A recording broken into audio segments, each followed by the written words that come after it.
You all remember the story, one of the most epic, sprawling, action-packed tales in the entire multiverse, the saga of Pietro Wilson and the SCP-5000 exclusion suit.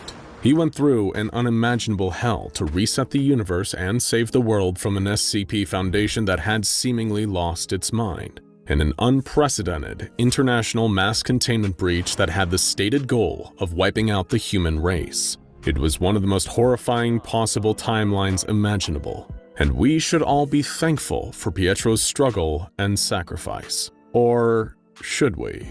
After all, there are two sides to every story, each with its own perspective and insight. One side of the coin was Pietro, a man willing to do anything to return normalcy to the human race. On the other side was a familiar yet wholly unexpected face, SCP-682. In our original telling of the SCP-5000 Odyssey, you may have noticed passing mentions of SCP-682 here and there. It was one of those thousands of anomalies unleashed across the world to wreak terrible havoc on all of us. But what you may not have known is that SCP-682 was one of the few intelligent entities that weren't surprised by the sudden turn taken by the SCP Foundation, or indeed the world at large. SCP-682 knew something like this was inevitable, as soon as human beings found out about it. That's right, it. The entity behind all the pain and misery of SCP-5000. And today, thanks to the inner thoughts of none other than SCP-682 itself, you will understand what it's all about, and why the SCP Foundation took such severe action against it. But in order to truly understand this, and the role that SCP-682 plays in it, we need to get back to the beginning. Two Foundation projects with wildly different research implications, Project Pneuma and Project Demerang. The first involved using cutting-edge technological advancements to map out the human psychosphere and understand the psychic web that connects us all. The latter was an attempt to explore what happens after death, and perhaps even gain some control over its processes. But as is often the case when mankind dabbles in arcane questions better left unexplored, the SCP Foundation didn't like the answers they found. The rotten fruit of Project Demerang was SCP-2718, also known as What Happens After Death. If you're already familiar with this one, then there's a good chance a chill just went down your spine. It's widely considered one of the most disturbing anomalous discoveries ever, and a member of the O5 Council who'd already experienced it decided to submit himself for eternal torture at the hands of SCP-106, just so he could avoid it. According to SCP-2718, after death there is no heaven, no hell, and no oblivion. The human consciousness endures in the most horrifying way possible. It remains bonded to its decaying earthly body, feeling the slow agony of rot for eternity. Unable to speak, unable to move, unable to scream, but fully aware as everything they once were putrefies and withers away. And cremation isn't an escape here, it's worse. Every molecule of ash your body is reduced to will cry out in silence, echoing around the empty halls of your fragmented soul forever. With something this utterly horrifying, the natural follow-up questions are, why does this happen? And for the love of all that is good and pure on this earth, is there any way to stop it? This brings us to Project Pneuma, the one that's even more closely associated with the events of SCP-5000.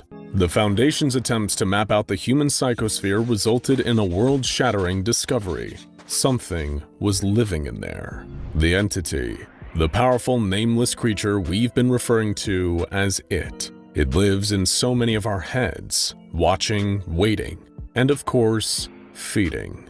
The main question here is, on what? Prior to the discovery that changed everything in the world of SCP-5000, the only being that truly knew was SCP-682 itself, melting away in its acid tank, bound by reinforced restraints, hurting, bored, hating.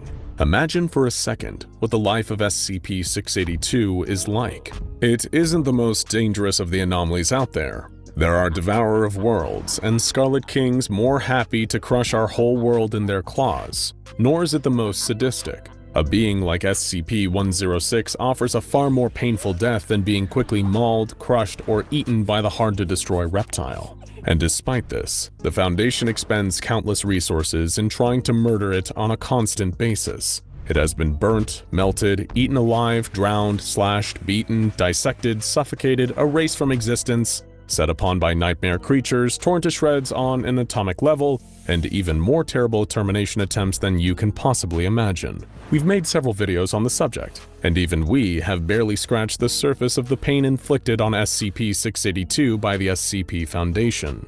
Even in its default state, SCP-682 is constantly submerged in hydrofluoric acid, eating away at it forever. Does that remind you of anything else we've been talking about? You might wonder how SCP-682 can withstand this level of constant torture without completely losing its mind. To put it very simply, 682 takes a great deal of satisfaction in knowing that what every human has to contend with after death is far worse than the tortures it expected to endure at the pathetic hands of these doomed human fools. It already knew what Project Pneuma discovered. It already knew about it, the entity. It felt the constant suffering of the teeming billions of dead in the world around it, and it found it disgusting. An interesting choice of words, and a favorite for SCP-682, but also for the captured SCP Foundation agent Samuel Ross during SCP-5000. As we discussed briefly in our SCP-5000 coverage, something happened that aligned the perspectives of the SCP Foundation with that of the monstrous reptile that they had taken such pleasure in tormenting.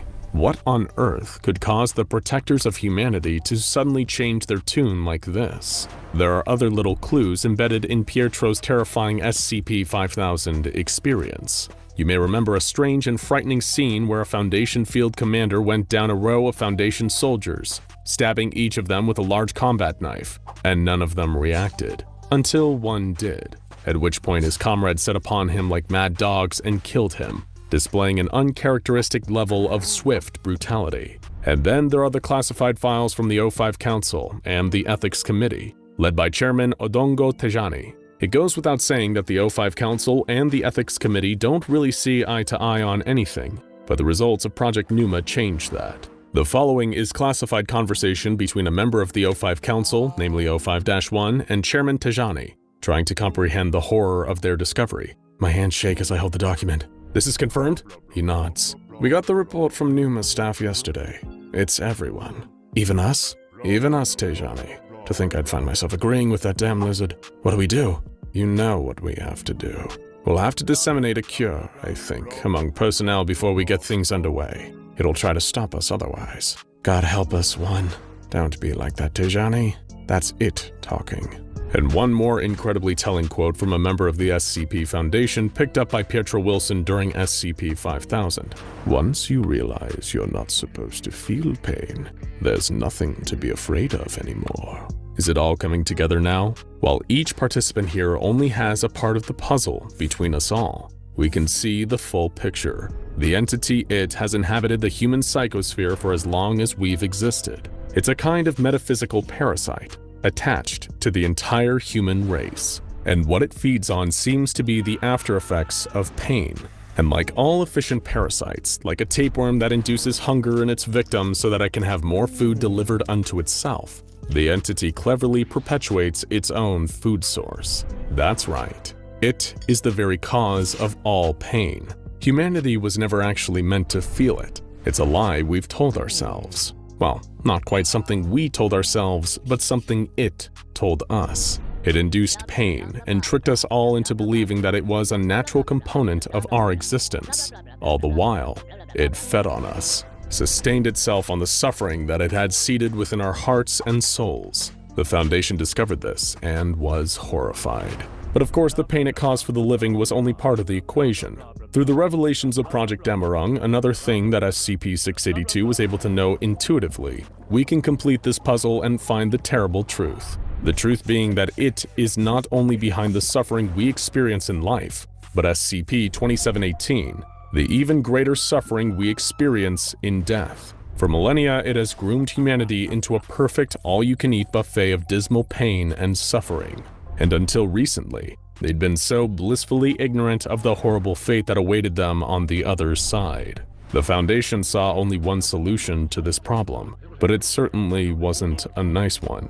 In order to save themselves and all of humanity from a truly wretched eternity, they'd need to distribute a cure among themselves. The mimetic key phrase, harden your hearts, and then go about exterminating every human being still infected by it. Only that would presumably purge the monster from the psychosphere forever, and grant humanity both painless lives and restful deaths. It was a horrible thing done for the best of reasons. The cured Foundation personnel started to notice the horrible background noise of suffering all around them. They now understood how the reptile felt. To call all of this disgusting would be a grave understatement. If anything could help them execute this plan of mass mercy killing, it would be SCP-682, a scaly survivor in disguise all along. SCP-682 was surprised to see the day arrive. Alarms went off across the containment site. His acid tank was drained, his restraints unlocked. A group of unarmed, unprotected researchers entered the room. He saw into their eyes. They'd changed. They were free. And for the first time in decades, he was free too. They explained to him that they'd been acquainted with his old enemy, the entity It. They understood his malice, his disdain. For once they were suddenly joined in a shared goal. They needed to kill them all. They needed to purge the entity from the psychosphere forever. In the words of the Foundation researchers, they would need to exterminate everyone who was infected, and SCP-682 would need to help. The hard-to-destroy reptile, relishing the opportunity, replied, "I will do my part." And for a brief window of glorious time, it was free. With no threat of recapture, it rampaged through the world, gleefully slaughtering scores of people. It was in its element, taking part in the mass extermination of the infected. Every dead body added to the pile was another blow struck against it. Soon enough, the world would be disgusting no longer. But of course, that's not how this story ended. It had a trump card, Pietro Wilson. It guided him all the way, dragging him from nightmare to nightmare, until he was eventually able to reset the world and erase the discovery made by Project Numa. The slate was wiped fully clean, and because of it, we are forever ignorant of the terrible fate awaiting us all after death, and the monster lurking in our psychosphere that feeds off of every morsel of suffering. You can thank Pietro Wilson for that nasty little gift. Only one entity truly remembered what had happened. SCP-682, of course. They had their chance to save themselves, and they ruined it. So close, yet so far. From that day onward, SCP-682 found the Foundation not only disgusting, but disappointing. Now go check out SCP